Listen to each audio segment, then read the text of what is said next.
ईश मम वाचमिमां प्रसुप्तां सञ्जीवयत्यखिलशक्तिधरस्वधाम्ना अन्यांशस्तचरणश्रवणत्वगादीन् प्राणान्नमो भगवते पुरुषाय तुभ्यं नमो सद्गुरु तुकया ज्ञानदीपा नमो सद्गुरु सच्चिदानंद रूपा नमो सद्गुरु भक्त कल्याण मूर्ती नमो सद्गुरु भास्करा पूर्ण कीर्ती विठाला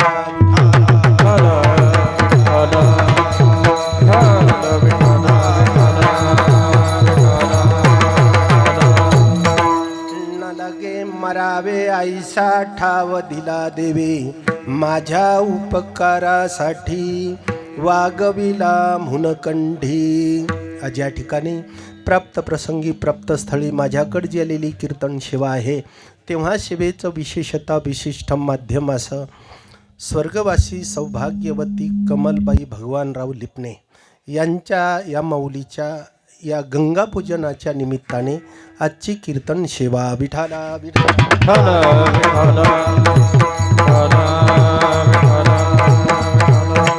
मंडळी. भगवंताच्या या जगामध्ये कारण अनंत जीव राहतात पण एका जीवनाचं वर्णन शास्त्रकारांनी केलेलं आहे, अन्यथा अन्य जीवनाचं वर्णन नाही. का नाही त्याची काही कारण मीमांसा आहे. एका मनुष्याचंच वर्णन शास्त्रानं केलं याच्याही पाठीमागे काही शास्त्र आहे. कारण वर्णन त्याचं करावं ज्याचं केलं त्याला कळालं पाहिजे नाही का. आणि आपल्यासाठी त्यांनी काय बोललेलं आहे हेही त्यांना कळावं, अशाच्या संबंधाने बोलावं. पण बोलणाराला पहिलं हे कळावं नाही, कारण याच्यातही त्या ठिकाणी अडचणच आहे. आणि म्हणून मंडळी कारण भगवंताच्या या जगामध्ये एका जीवनाचं विशेषत्वाने केलेलं वर्णन आहे. कारण याच्या येण्याचं ज्याच्या राहण्याचं आणि ज्याच्या जाण्याचंही वर्णन आहे. कारण मनुष्य जीवन म्हणजे असं जीवन आहे शास्त्राचं स्तुत्य जीवन आहे. कारण इतरांच्या बाबतीत शास्त्र बोलत नाही, त्याचं कारणही इतरांना बोललेलं कळत नाही असा त्याचा अर्थ आहे. कारण बोललेलंही कळत नाही आणि त्यांचं कर्तव्यही त्यांना कळत नाही. म्हणून तर पशुपस्वादिकाला पाप पुण्य कळत नाही. आणि पाप पुण्य कळतंय असा एकच प्राणी आहे, ते म्हणजे मनुष्य आहे, ज्यांना पाप पुण्य कळतंय. आता कळून पाप करतंय नाही का हे त्याला कळत नाही नाही का. ही मोठी त्याच्या जीवनातली अडचण आहे की ते कळून सुद्धा काय करतो, पाप करतो. मंडळी पाप करणं चांगलं नाही नाही का. 3 महत्त्वाचे अवच्छेदक आहेत. पापाने अधोगतीला जातो, पुण्याने सद्गतीला जातो आणि ज्ञानाने मुक्त होतो. विठाला विठाला.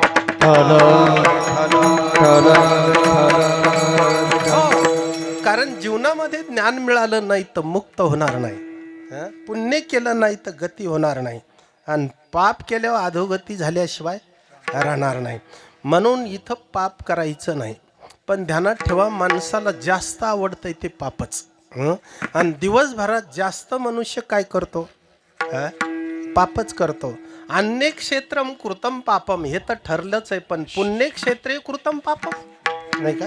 हे पहा अनेक क्षेत्रात मनुष्य पाप करतो हे फारसा विचार करण्यासारखं नाही. पण पुण्यक्षेत्रात माणसाला पाप आवडावं यापेक्षा त्याचं काय पाप असावं. कृपया ध्यान दीजिए. विठाला विठाला.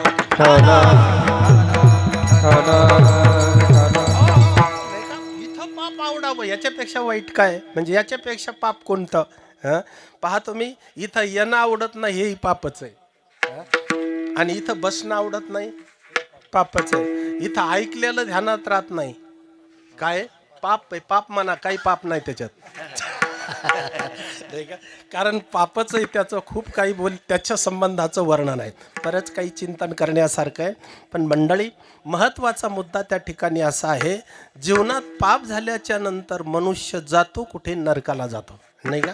आणि एक ध्यानात ठेवायचं, मनुष्य जीवन प्राप्त झाल्यानंतर माणसानं मरायचं नाही तर नरकाला जायचं ते पुढचं आहे.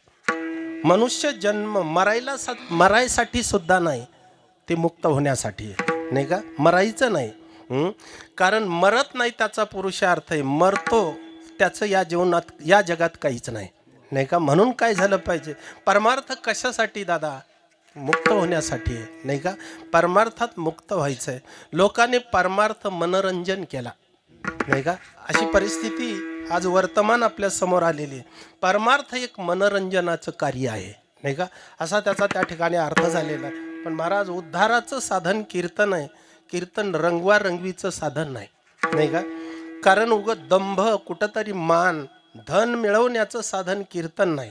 कीर्तन हे उद्धाराचं साधन आहे. पहा, गेलेल्यालाही गती मिळते आणि करणारालाही गती मिळते असं कीर्तन नाही का, अशी त्याची फलश्रुती आहे. म्हणून जे यजमान आपल्या माते संबंधाने त्या ठिकाणी आज ही सेवा करेल तर मातेलाही गती आणि कर्त्याची प्रगती. ध्यानात ठेवा, दोन गोष्टी महत्त्वाच्या आहेत. कर्त्याला काय मिळतं वर्तमान, त्याची प्रगती होते आणि गेलेल्याची काय होते, गती होते. म्हणून गतीसाठी कीर्तन आणि प्रगतीसाठी कीर्तनाच. पुढचं बोलू, मुक्त होण्यासाठी कीर्तनाच. विठाला विठाला. हो हो, म्हणून शास्त्राचा संतांचा आग्रह आहे, दुसरं काही करू नका. कथा सुख करी, कथा दुःख हरी. कथा सुख करी, कथा सुख हरी. कथा सुख करी, कथा दुःख हरी. कथा सुख करी, कथा दुःख हरी. कथा याची बरी, विठोबाची, विठोबाची. कथा याची बरी, विठोबाची, विठोबाची. कथा याची बरी, विठोबाची, विठोबाची. कथा याची बरी, विठोबाची, विठोबाची. कथा सुख करी, कथा दुःख हरी. कथा विठोबाची. कथा याची बरी, विठोबाची. कथा सुख करी, कथा दुःख हरी. कथा याची बरी, विठोबाची. कथा याची बरी, विठोबाची. कथा सुख करी, कथा दुःख हरी. कथा याची बरी, विठोबाची. महाराज सांगतात की कथा काय करते, म्हणजे हे चिंतन काय करेल, एका कीर्तनाने काय होईल. तर याचा अर्थ होतो दुःख निवृत्ती यानेच आणि पुण्य म्हणजे सुखप्राप्ती याच साधनेने. वेदांतामध्ये मोक्षाचं विवरण करत असताना आत्यंतिक दुःखाची निवृत्ती आणि परमानंदाची जी प्राप्ती आहे ते मोक्षच या प्रमाणात आहे. कारण दुःख निवृत्ती ही सांगितली आणि सुख प्राप्ती सांगितली, याचा अर्थ परमानंद प्राप्ती वगैरे वगैरे चिंतन आहे. पण आता वेदांताचं कीर्तनात बोलू नये असं काही पथ्य आहे नाही का. कारण हे पथ्य महाराज लोक त्या ठिकाणी आवर्जून करतात. वेदांताची भाषा कीर्तनात आली की त्याचं मार्केट जात आहे म्हणे. कोणाचं? महाराजाचं. त्याला लय महत्त्व राहत नाही. पण ध्यानात ठेवा, महत्त्वाचा विषय कीर्तनातला अंतरंग चिंतनच आहे. करा चाहे न करा नाही का, कोणाला आवडल न आवडल तो भाग वेगळा आहे. पण वास्तविक निदान आपल्या सांगण्यात नीतिशास्त्र असावं, आपल्या सांगण्यात धर्मशास्त्र असावं, आपल्या सांगण्यात वेदांत असावा. असे तीन तरी निदानपेक्षा असले पाहिजे. एक ध्यानात ठेवा, नीतिशास्त्र श्रवण केलं तर व्यवहार चुकत नाही, धर्मशास्त्राचं श्रवण केलं तर पाप घरी येत नाही, आणि वेदांत ऐकला तर अज्ञान राहत नाही नाही का. महत्त्वाचे तीन मुद्दे आहेत नाही का. म्हणून त्या ठिकाणी संसारात चुकू नये, पाप होऊ नये आणि बद्ध राहू नये. एकमेव याच्यासाठी हे तीन मुद्दे कीर्तनात आवर्जून असले पाहिजे. आणि म्हणून संतांनी सुद्धा कीर्तनाची बैठक काय याचं विधान केलेलं आहे. काय बोलायचं, जे बोलल्यानंतर महाराज प्रत्येकाच्या अंतःकरणात भगवंताच्या कथेविषयी प्रेम निर्माण होईल, त्याच्या चरित्रात प्रेम निर्माण होईल. अशा अर्थाचं तरी त्यांनी त्या ठिकाणी काय केलं पाहिजे, चिंतन केलं पाहिजे वगैरे वगैरे आहे. असो, या भगवंताच्या या सृष्टीमध्ये एका जीवनाच्या संबंधाचं विशेष आहे. त्याच्यापैकी आज महाराज त्या ठिकाणी एका माऊलीच्या जाण्याच्या निमित्ताने हा कार्यक्रम आहे. आणि वंशजावर तीन प्रकारची जबाबदारी आहे. ती अशी आहे की त्यांनी अंतिष्ट कर्म बिनचूक केलं पाहिजे, त्याच्यानंतर गंगा पूजन केलं पाहिजे आणि वर्ष श्राद्ध केलं पाहिजे. हे 3 आहेत. सांगतो याची फलं काय. तर हे पहा, अंतिष्ट कर्म संस्कार बिनचूक झाला तर शरीराची शुद्धी होते, गंगा पूजन केलं तर कुळाची शुद्धी होते, आणि वर्ष श्राद्ध केलं तर जीवाची गती होते. शास्त्राचा नियम असा आहे की गती होणे म्हणजे काय होणे, फक्त कुठंतरी थांबलेल्या जीवाला त्याचा वंशज थोडासा धक्का देऊन पुढे नेतो. याला काय म्हणतात? गती म्हणतात. गती म्हणजे मुक्ती नाही. ध्यानात ठेवा, मुक्त होण्याचा परमार्थ ज्याने त्याने करायचा. नाही का, मुलगा किती विद्वान झाला तर बाप मुक्त होत नसतो, नाही का, फक्त चांगल्या गतीला जातो एवढंच.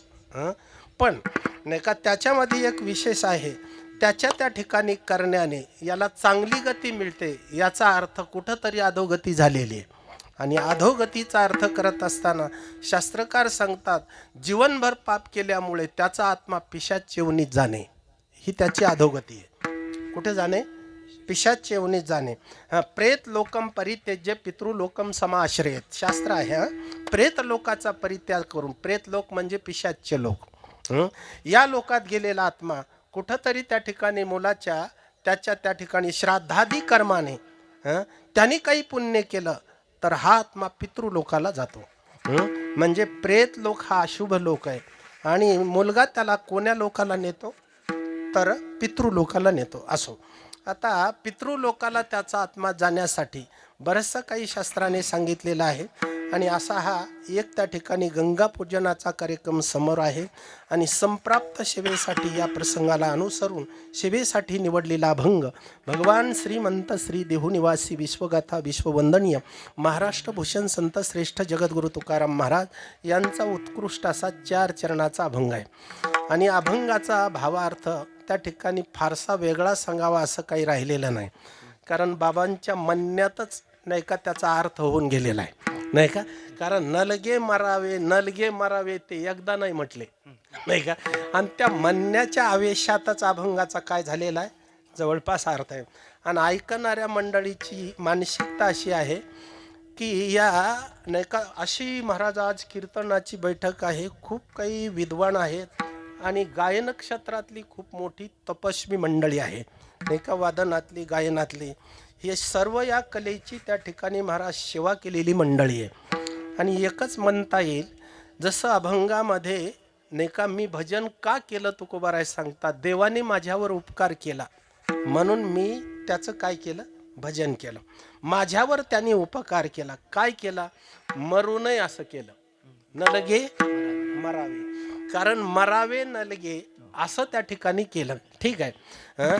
आणि असा उपकार त्याने केला म्हणून मी त्याला माझ्या कंठामध्ये वागवलं, नाही का. हा एक अर्थ झाला.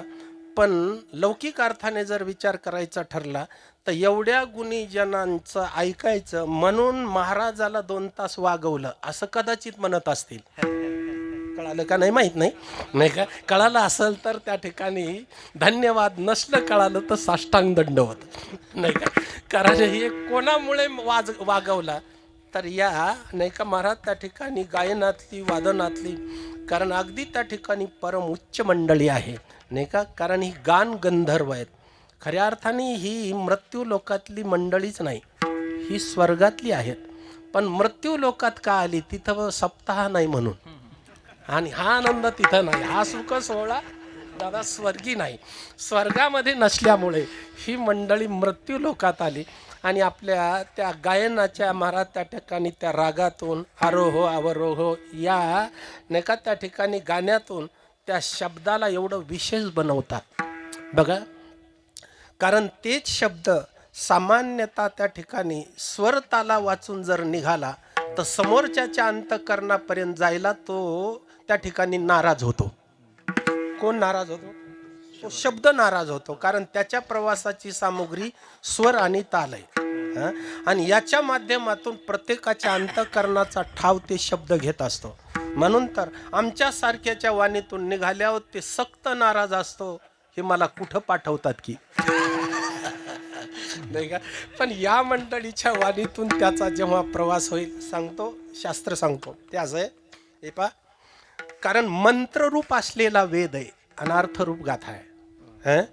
कारण मंत्रांना अशी इच्छा झाली आपण जर कारण मंत्र रूपात राहिलं तर काही लोकांच्या वाणीत राहू. पण तुकोबारायच्या वाणीतून आपण प्रगट झालो तर सर्व लोकांचा आनंद आपल्याला घेता येईल. म्हणून महाराज वेदच तुकोबारायांच्या वाणीतून प्रगट झाला असा त्याचा अर्थ होतो. आणि म्हणून तुकोबाराय सुद्धा बोलतात आम्ही वेदाशिवाय बोलत नाही. नाही का? वाचा बोलो वेदनी वाचा बोलो वेदनी वाचा बोलो वेदनीती वाचा बोलो वेदनीती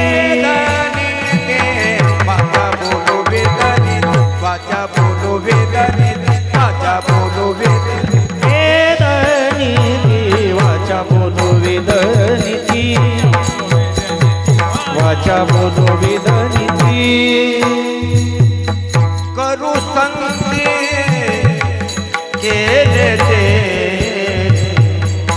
करू संगती केले ते वाचा बोलो वेदनी वेदनी वाचा बोलो वेदनी करू संगती केले ते करू संगती केले ते वाचा बोलो वेदनीती वाचा बोलो वेदनीती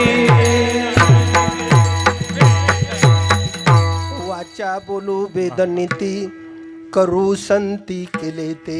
महाराज सांगतात वाणीने त्या ठिकाणी बोलायचं ते वेदाचं बोलायचं आणि करायचं ते संतांनी केलेलं करायचं. कृती केली पाहिजे संत संमत आणि बोललं पाहिजे वेदसंमत. नाही का? वेदा वाचून बोलू नये आणि संता वाचून नाही का आचार शिकवणारा जगात कोणी नाही. म्हणून तर संतांच्या मागे चाललं पाहिजे. महाराजाच्या नाही हा काय कोणाच्या मागे? संतांच्या मागे. नाही का? म्हणून तर मार्गी बहुत याची गेले साधू संत. याचा अर्थ असा होतो साधू संत ज्या मार्गाने गेले तो मार्ग पाठीमागे जाण्यासारखा आहे. नाही का? इतरांच्या पाठीमागे जाऊ नये. मार्ग आहे नीट संत संग मार्ग आहे नीट संत संग मार्ग आहे नीट संत संग मार्ग आहे नीट संत संग हे गुंतागुंती किताब भांड मार्ग आहे नीट संत संग मार्ग आहे नीट संत संग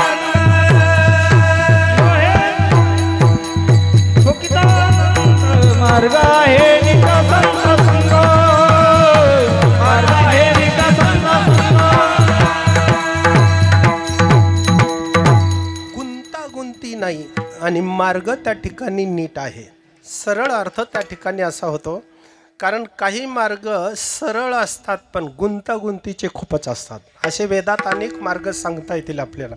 ते अडचण खूप करतात. तसे सरळ आहेत पण अडचण करतात. त्याची अडचण कोणती?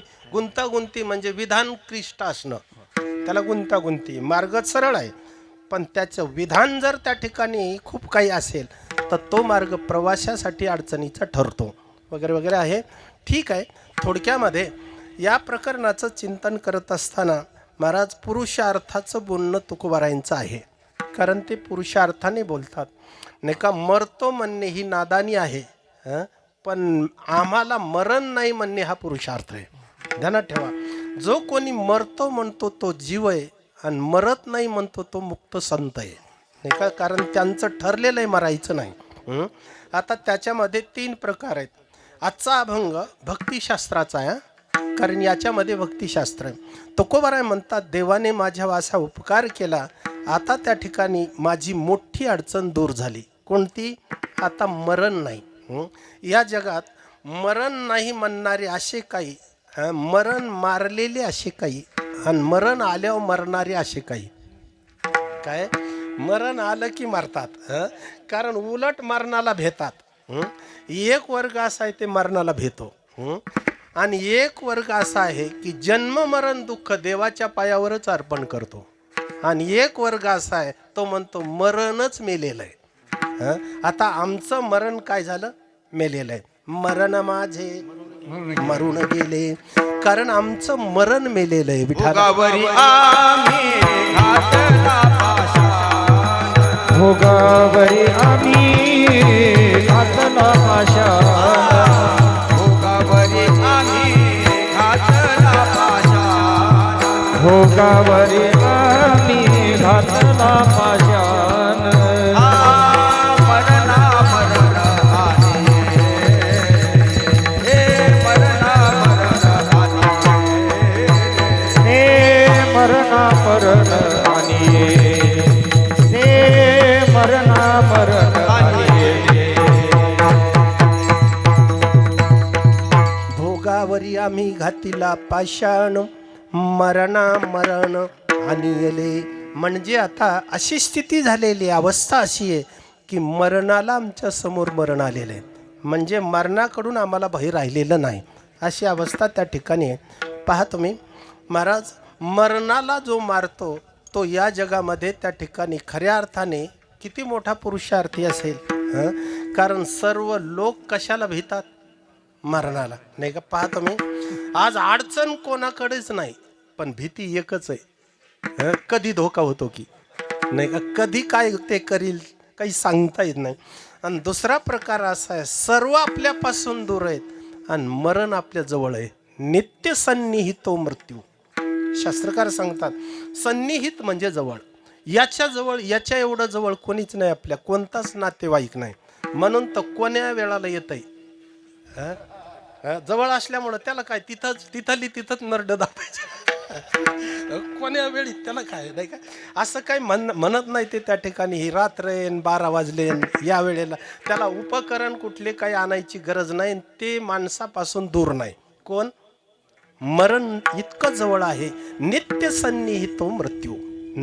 म्हणून काय करायचं? कर्तव्य व धर्म संग्रह. शास्त्रकार सांगतात तुम्ही त्या ठिकाणी ते ज्याच्याने टाळता येईल, ज्याच्याने त्याच्यावर मात करता येईल, नव्हे नव्हे ज्याच्यामुळे त्याला ताब्यात घेता येईल, अशा अर्थाची क्रांती आपण त्या ठिकाणी करू शकतो, नाही का? ती केली पाहिजे. विठाला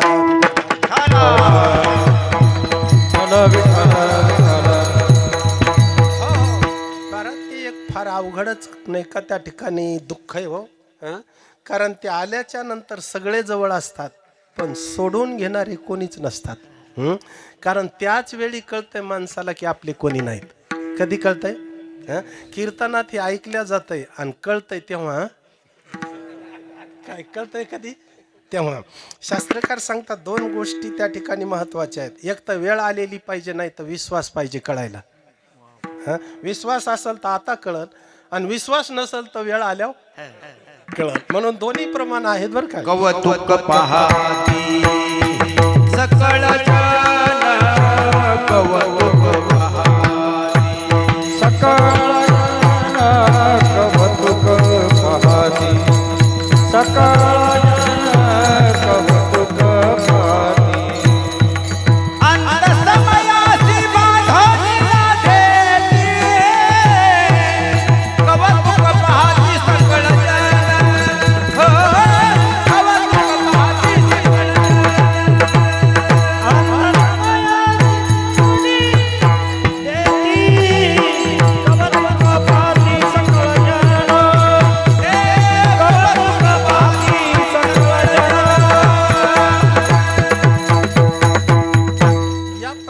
महाराज सांगतात सगळे जे जवळ आलेले भेटायला येतात ते काय पाहतात? त्याचं कौतुक पाहतात, नाही का? सहभागी होतात का?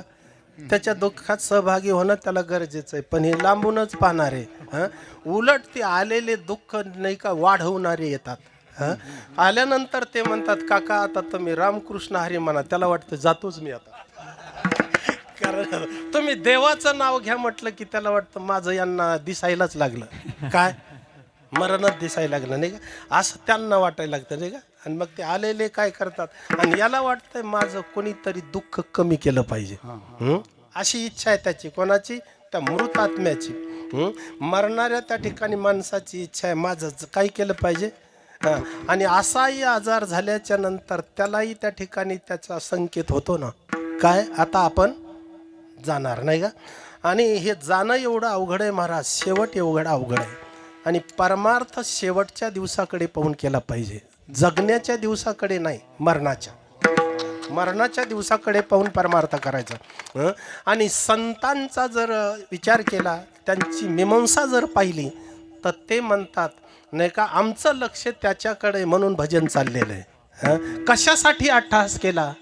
याच्यासाठी केला. शेवटचा दिस गोड व्हावा, गोड व्हावा, शेवटचा दिस गोड व्हावा. गोड भावा शेवटचा दिस गोड भावा, गोड भावा शेवटचा दिस गोड भावा. याच्यासाठी केला होता अट्टहास, याच्यासाठी केला होता अट्टहास, याच्यासाठी केला होता अट्टहास. याच्यासाठी केला होता अट्टहास. शेवटचा दिस गोड व्हावा, शेवटचा दिस गोड व्हावा. गोड भावा शेवटचा दिस गोड भावा, गोड भावा शेवटचा दिस गोड भावा. कशासाठी अट्टहास केला होता? याजसाठी, याच्यासाठी. याज म्हणजे याच्यासाठी केला होता. कशासाठी? शेवटचा दिवस गोड व्हावा याच्यासाठी. शेवटचा दिवस म्हणजे या जगातून जाण्याचा दिवस नाही का, कसा झाला पाहिजे? गोड झाला पाहिजे. याचा अर्थ त्या ठिकाणी जात असताना गोड होणे म्हणजे काय? तर त्याचा अर्थ त्याला त्या ठिकाणी दुःख न राहणे. नव्हे नव्हे अशा वेळी त्या ठिकाणी परमात्मा साक्षात्कार होणे. मृत्यूच्या वेळी त्याला दुःख न दिसता देव दिसला पाहिजे. तसं आपल्याला देव दिसतात बरं काय. काय दिसतात? देव नाही. काय दिसते? तर असा त्या ठिकाणचा प्रकार आहे. म्हणून थोडक्यामध्ये मृत्यूच्या वेळी कोणी नाही, असं नामदेवरायांनी सुद्धा देवाला सांगितलं, देवा आता कोणी राहिलं नाही, मी एक परका राहिलो, या जगातला उपेक्षित आहे मी आता. अंतकाळी मी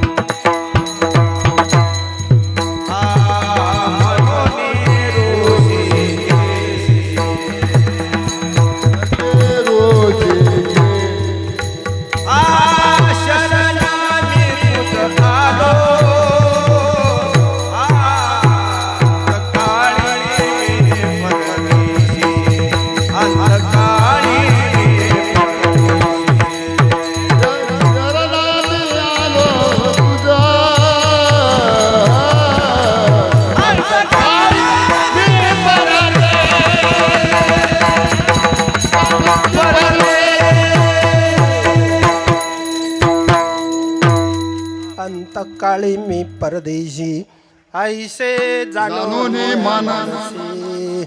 नाही का देवा, असं त्या ठिकाणी कळालेलं आहे आता की आता माझं कोणी राहिलेलं नाही. नाही का, म्हणजे मी आता काय या देशातला नाही, म्हणजे या ठिकाणचा नाही. तिथं देश आलेला आहे. कोणता देश? परदेश.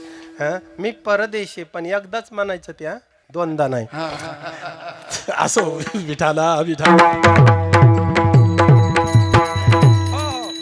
ऐसे जाणून या मानसी. तेव्हा त्या ठिकाणी असं मला कळालेलं आहे. आणि म्हणून आता तुझ्याशिवाय मला कोणी नाही. अशी ऐसा जानो निर्धारा, मनमजाला से कही वाला, काही दिशा अंधकार, मगमद काही सुनेला.